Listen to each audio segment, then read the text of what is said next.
Bonjour, je m'appelle Dwi Rahmawati, je suis étudiante de l'Université de Erlangga. Nah, di sini saya mau mempresentasikan nih tentang satu buku, yaitu perbandingan novel gastronomi La Fontaine de Paris dengan novel terjemahannya, yaitu Pasar-Pasar Kota Paris dari karya Émile Zola. Nah, berikut presentasi dari saya. Nah, mohon maaf banget nih, berhubung laptop saya ini ada kendala. Jadi untuk presentasinya, kamera di laptop saya tidak dinyalakan. Jadi saya berbicara secara langsung tanpa menyalakan kamera ya. Oke, perbandingan novel gastronomi La Fontaine de Paris dengan novel Pasar-Pasar Kota Paris karya Émile Zola. Nah, di samping bukunya ya. Oke, kependahuluan. Robert Frost pernah berkata nih, poetry is what get lost in translation. Tapi, pendapat ini terbantahkan karena terjemahan itu bukan hanya sekedar meneruskan pesan dari bahasa ke sumber kesasaran aja loh, melainkan sebagai mediator antara dua kebudayaan yang berbeda. Nah, di sini pengetahuan, pengalaman, latar belakang dari penerjemah ikut menentukan kemurnian muatan terjemahan yang kemudian menjadi karya sastra dalam kasasna kebudayaan yang diterjemahkan loh.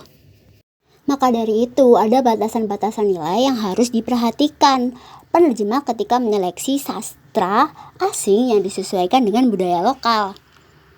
Maka dari itu, di sini saya memilih objek La Fontaine de Paris karya Émile Zola. Dari sini ada rumusan masalah nih. Siapa sih Émile Zola dan bagaimana isi dari La Fontaine de Paris karya Émile Zola? Bagaimanakah aspek penerjemahan dari segi budaya, bahasa, dan sastra dalam novel La Fontaine de Paris karya Émile Zola yang diterjemahkan menjadi Pasar-Pasar Kota Paris? Baik, berlanjut ke landasan teori. Nih, kita pakai sebuah teori yaitu aspek penerjemahan. Pertama ada aspek budaya. Dalam tulisan terjemahan mengindikasikan adanya keterkaitan terjemahan dengan unsur budaya, yaitu tentang perilaku, pola pikir, dan ideologi masyarakat. Selanjutnya adalah aspek bahasa. Dalam terjemahan nih, mengungkapkan adanya perubahan dan pergeseran dalam terjemahan bahasa Prancis seperti adanya tataran gramatikal, pergeseran kategori, pergeseran frasa ke kata lain-lain. Lalu ada aspek sastra, yaitu ketika memiliki ciri khusus ya, misalnya sehingga yang penting adalah pesan yang terkandung di dalamnya dapat disampaikan dengan baik dan utuh. Jadi, dalam menganalisis ini, saya menggunakan metode deskriptif kualitatif dengan pendekatan sosiologi sastra dengan memanfaatkan teori aspek penerjemahan. Oke, skala Émile Zola. Émile Zola bernama panjang Émile Odor Charles Antoine Zola. Ia lahir tanggal 2 April 1940 dan meninggal tanggal 29 1902. Meninggalnya itu sadis ya, karena keracunan karbon monoksida dari cerobong asap yang ditutupi di rumahnya. Zola ini ahli teori dan penulis, penyair, ilmuwan, dan optimis yang pada dasarnya bergabung dalam aliran positivisme. Penyair itu dia telah menerbitkan ya, yaitu Pacuan Kuda, Dinana, terus ada El Summer atau banyak bagian dari La Vie de Mauret, La Fontaine de Paris, dan L'Actu, Saling Bersaing, dan Teknik Impresionistis warna-warni dari Claude Monet dan Pierre Auguste Renoir. Ilmuwan percaya pada beberapa ukuran determinisme ilmiah, bukan berarti ini terlepas dari kata-katanya sendiri. Jadi dia menekankan kotor dari lingkungan manusia dan sisi buruk dari sifat manusia itu sendiri. Jadi Zola terkenal gara-gara itu ya. Oke, sekarang kita beralih di La Fontaine de Paris, potret pasar gastronomi dan kesenjangan sosial. La Fontaine de Paris itu terbit awalnya tahun 1873. Adalah novel ketiga dalam seri 20 jilid Émile Zola alias Rougon Macquart. Terletak di dalam sekitar Les Halles, pasar sentral yang sangat besar dan sibuk di Paris abad ke-19 nih. Novel ini nih berkisahkan tentang Florence yang pernah dipenjara dan deportasi karena ia memberontak. Saat kembali ke Paris, ia terjerat dalam suasana politik dan intrik antar pedagang. Ia pun ditangkap dan dideportasi lagi. Di sini dijelasin nih ada juang pemisah antara yang gemuk sebagai representasi kesejahteraan yang didambakan dan si kurus yang mau representasikan sebuah kemiskinan dan kegelapan, atau lebih tepatnya si kaya dan si miskin. Ketegangan semakin menjadi-jadi karena ada antara dua kubu itu yang sebenarnya merepresentasikan juga antara hubungan borjuis dan proletar.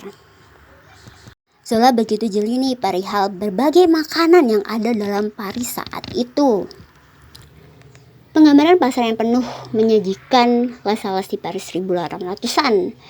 Ya banyak sih bagian yang menjijikan, bahkan semua indera itu dijadikan satu gitu loh, sehingga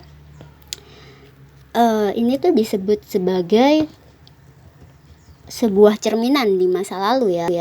Oke, langsung di perbandingan. Jadi Love and La Fontaine de Paris itu judulnya La Fontaine de Paris. Namun sayangnya ketika diterbitkan oleh Gramedia Pustaka Utama, memang benar sih judulnya itu versi bahasa Inggrisnya The Belly of France. Tapi ketika kita buka bukunya, maka akan keluar nih, yaitu judul literalnya, judul bahasa Indonesianya, yaitu Pasar-Pasar Kota Paris. Sebenarnya judul aslinya itu artinya itu perut Paris, namun penerjemah lebih memilih menggunakan judul Pasar-Pasar Kota Paris sebagai hasil dari penerjemahannya.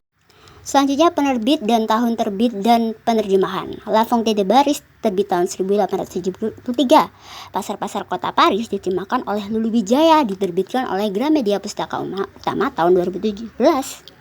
Oke, langsung ke penerjemahnya aja. Penerjemahnya yaitu Lulu Wijaya, biasa dibilang berkompeten pada bidang penerjemahan. Terbukti bahwa fokus kerjanya ialah penerjemah dan ia pernah menerjemahkan sejumlah 30 buku. Buku-buku terjemahannya antara lain ada Jane Eyre, Wuthering Heights, American Gods, dan sebagainya. Selanjutnya perbandingan cover. Di versi bahasa Indonesia atau The Belly of France itu covernya sama-sama menggunakan lukisan La Fontaine de Paris. Namun versi yang benar-benar asli itu polosan, seperti yang paling kanan. Gambar paling kanan itu yang polos. Selanjutnya yaitu di buku versi aslinya ada daftar isi mulai dari La Fontaine de Paris, Les Slogan Macquart, bab hingga License. Sedangkan di versi terjemahannya tidak ada daftar isi. Di versi asli berjumlah 660 halaman, sedangkan di terjemahannya cuman hanya 459, jadi ada penipisan ya. Terus jumlah babnya sama-sama 5. Terus penulisan judul bab jika di aslinya ditulis angka Romawi tanpa diapit oleh ragam, sedangkan versi terjemahannya ada apitan ragam nih. Lalu penggunaan tanda baca. Tanda baca pada novel asli yaitu menggunakan garis red ya. Jadi kayak contoh La Mer of Vacances. Lalu selanjutnya di versi terjemahannya itu pakai tanda kutip untuk dialognya, seperti ayo nak maju terus. Oke, penggunaan kosakata di versi asli La Fontaine de Paris, semua jenis makanan dan istilah-istilah tetap pada bahasa asalnya tanpa menggunakan catatan kaki. Namun dalam versi penerjemahannya dalam Pasar-Pasar Kota Paris terdapat pemertahanan istilah bahasa Prancis. Contohnya yang seperti kata-kata ini nih, di dalam buku terjemahannya tetap dipertahankan mulai dari Chateaury, bagaimana cara membacanya nih, Sergeant de Ville, Sauce Parfaite, dan berbagai macam keju juga disebutkan dengan menggunakan bahasa Prancis aslinya nih.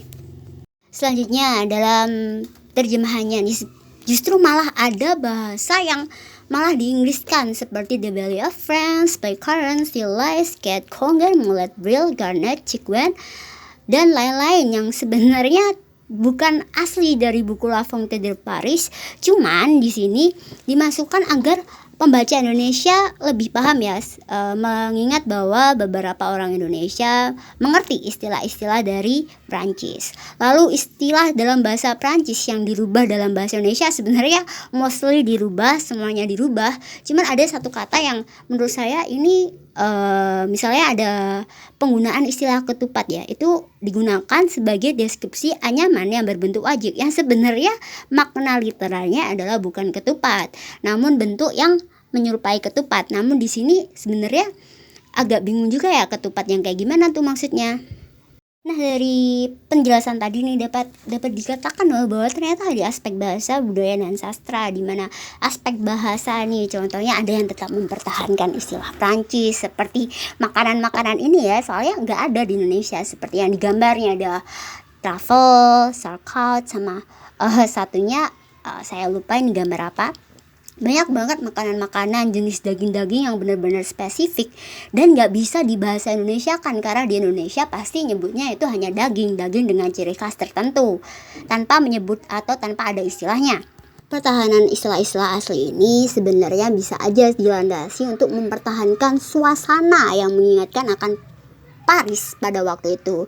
Mengingat ada istilah sergent de ville ya, pada waktu itu berarti sergeant kota. Kenapa nggak sergeant kota? Karena kenapa nggak polisi gitu ya, karena pada waktu itu kita diajak untuk destinasi untuk merasakan kota Paris atau pasar Paris itu sendiri, sehingga istilah-istilah tetap digunakan dengan bahasa Paris secara langsung. Selanjutnya nih, dari ini kita jadi ngerti nih ada sebuah pertukaran budaya yang menyebabkan kita jadi ngerti nih waktu itu, di zaman itu budaya Paris kayak gimana sih, bagaimana keadaan bourgeois dan proletar, dan bagaimana nih keadaan kuliner yang disajikan dalam novel ini. Kita jadi ngerti banyak makanan-makanan, kuliner, bahan makanan atau tempat-tempat yang berhubungan dengan makanan, pengolahan makanan itu di Paris bagaimana di sana ada istilah-istilah khusus yang menandakan bahwa di sana makanan itu benar-benar sangat krusial ya. Seperti yang kita tahu, ternyata gemuk sama kurus ini udah memperlihatkan kelas Anda itu kelas orang kaya apa kelas orang miskin ya. Nah, di sini juga kita jadi tahu nih, ternyata Lulu Wijaya tuh menerjemahkannya dengan secara hati-hati ya, dan bahkan banyak istilah-istilah yang memang sengaja beliau tetap gitu, kayak ada tujuan tertentu agar ini sebagai sebuah strategi agar pembaca dapat merasakan atau diajak berjalan-jalan ke Paris itu tadi. Oke, sekarang kesimpulan. Berangkat dengan metodologi sosiologi sastra yang mempertimbangkan aspek penerjemahan, aspek budaya, bahasa, dan sastra, maka didapati suatu kesimpulan bahwa buku terjemahan bahasa Indonesia dari La Fontaine de Paris atau yang berjudul Pasar-Pasar Kota Paris tentu memiliki kontras, meskipun kontras-kontras tersebut tidaklah berbentuk mayor dan tidak merubah alur cerita ya. Hanya ditemukan perbedaan judul, penggunaan tanda baca, padanan kata yang sesuai. Dari sini terlihat bahwa buku ini menunjukkan keselarasan terjemahan dan buku ini terbilang profesional dalam menerjemahkan. Menarik bukan? Membandingkan antara teks asli atau novel asli, karya sastra asli dengan karya yang udah diterjemahin nih. Dalam konteks ini kita udah nerjemahin karya sastra Prancis yang diterjemahkan di sastra Indonesia, yang tentunya pasti ada perbedaannya dan ada tantangan-tantangan tersendirinya. Nah, terima kasih telah mendengarkan saya. Merci beaucoup. Au revoir.